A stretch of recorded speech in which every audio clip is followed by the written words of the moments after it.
अस्तिसम्म तत्कालीन राजा ज्ञानेन्द्रलाई धन्यवादै भनेका थियौँ। तपाईले छोड्नुभयो, जनताको आदेश मान्नुभयो, ठिक छ। अब तपाईँ एउटा सम्मानित नागरिक भएर बस्नुहोस्। तपाईलाई एउटा सम्मानित नागरिकको मात्रै होइन, राष्ट्राध्यक्षको पूर्व राष्ट्राध्यक्षको हिसाबले यो सरकारले, राज्यले तपाईलाई सेवा सम्मान दिन्छ भनेर दिएको। तर त्यो सम्झौता पनि आज शीतल निवासमा बसेर ज्ञानेन्द्र शाहले भङ्ग गरेका छन्, निर्मल निवासमा बसेर भङ्ग गरेका छन्। त्यसकारण आज म यो संसद मार्फत प्रश्न गर्न चाहन्छु, सम्झौता भङ्ग भएपछि उहाँलाई दिएको सेवा सुविधा कायम हुन्छ कि हुँदैन? म सरकारलाई सोध्न चाहन्छु। सम्झौता भङ्ग भयो, उहाँले सम्झौता भङ्ग गर्नुभयो। उहाँले लफुङ्गाहरूलाई जनकमान्डर बनाएर तिनकुनेमा ताण्डव नृत्य नचाउन पठाउनु भयो।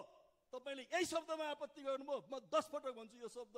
निर्मल निवासबाट लफुङ्गाहरूलाई माला लगाएर जनताको घर जलाउन पठाउनु भयो। तपाईको सम्झौता भङ्ग भयो।